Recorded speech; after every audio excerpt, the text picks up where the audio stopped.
Hey, we're back with CM World Chatter here at Content Marketing World 2018. Sorry for the delay. You can't really teach. You can't teach live. You can't teach live. We can teach you how to live, which is what we're doing on this show. I think that's the point now. It's about content marketing, but you can't teach live. I am still Jay Akunzo. Still, it's been exhausting, quite frankly, all day to be me. We haven't solved that problem yet, but I have brought you probably my favorite person to talk to because of the voice. It's Scott Monty. Scott, thank you for coming. Hi, Jay. Glad to be here. Oh my gosh, this is the voice. Scott is the former head of global social media at Ford. He is a keynote speaker. He runs my favorite newsletter called The Full Monty, which we're going to get into.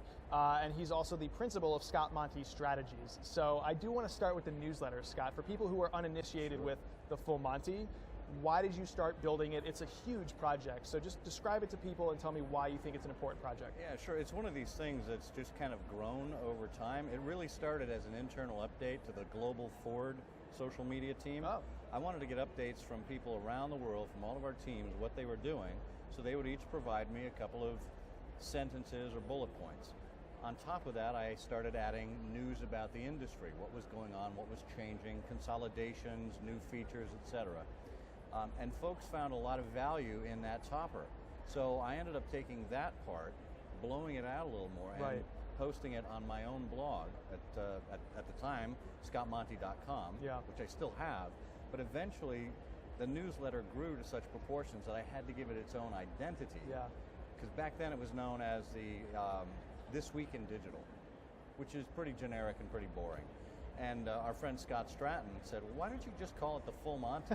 You throw everything but the kitchen sink in there anyway, and it's your name, so go ahead and brand it. Right. And I did, and the rest is history.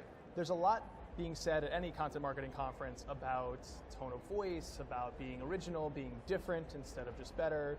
And you do it in a very subtle way in your newsletter because you are doing a largely curated email every week. Right. So there's not, there's a lot of links, a lot of headlines, but you have these little micro moments that I can, if I white labeled this newsletter, I would know it was you. Talk us through what those are. Well, that's interesting. Well, when you're curating anything, it's more than just aggregating links. Curation does not equal aggregation. Okay.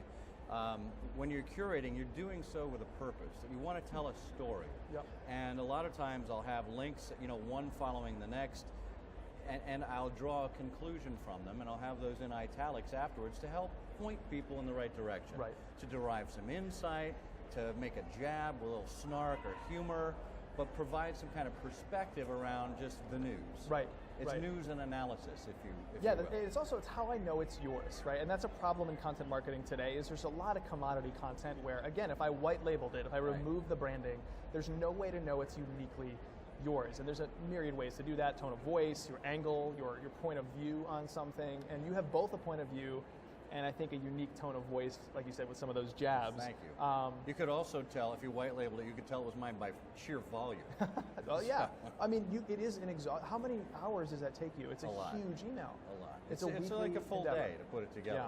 Yeah. It's one of the best newsletters in the business, The Full Monty. Everybody should check it out. I want to talk about your speech here at Content Marketing World. So what are you speaking about, and why do you think it's an important topic for content marketers? Yeah, sure. We're speaking about, I'm speaking with my colleague Tim Hayden. He and I are speaking about 5 paths to knowing your customer before it's too late. We're in the age when people are still, like it or not, just throwing stuff against the wall to see what sticks. It's mass marketing at its absolute worst. When we've got all the tools at our beck and call to personalize everything. And why shouldn't you spend the time getting to know the people that know you, giving them the things that they care about, finding out what resonates with them, and personalizing that content. Particularly with the data you have, with AI, machine learning, you can do this in a way that can actually scale. We talked a lot before the show about having a pristine customer record and the importance of actually having a record of all the different touch points. And I think people throw technology at that problem, but you and I also talk quite often about the human components of all of this. And it's understanding people that I think makes or breaks your marketing. Absolutely. People are looking for that human connection. And even if they know it's coming from a machine, even if they know someone is doing this at scale, the sweetest sound to anyone's ears is their own name. And it's not first name, and it's not customer, it's Jay. Thank you, valued customer. No, thank you, Scott. I want to move now to podcasting, because you and I are in love with that medium, and you just said something that reminded me of that medium, which is, people are looking for that human connection. And voice, audio, whether it's Alexa-style commands, and that type of voice, or a show, podcasting, interviews, storytelling, what have you. Voice has this way of developing like intimacy that scales. Exactly. And so you are an avid podcaster. Why do you love that medium so much? So I've been podcasting since 2007. I have 3 shows, 2 related to Sherlock Holmes and 1 that's tied to the full Monty. To me, I've always enjoyed being behind the microphone anyway, so that's kind of playtime for me, but it's also a way to express myself, and again, a way to have that connection. Because the thing is, when you're doing a podcast, even though it goes out to however many thousands, dozens of subscribers you happen to have, you are speaking to one person at a time. Yes. You are directly into their ears. And the YouTubers and the podcasters that always start out with, hey guys, I'm like, well, yeah, you're addressing an audience, but the person you're talking to who's listening to that show is a single person. I love that. We don't say, hey guys, we say, hey, you. Right. You can't personalize the name in podcasting, but you talk as if you're talking to a single human being. It could be as simple as, if I'm asking you a reflective type question, I just concluded a bit of my story, I'm making some kind of lesson that, I'm trying to construct the insight from that story, and I could say something like, has that ever happened to you? Exactly. Instead of you guys, or you people, or you all. It is that way of personalizing podcasting. Yeah.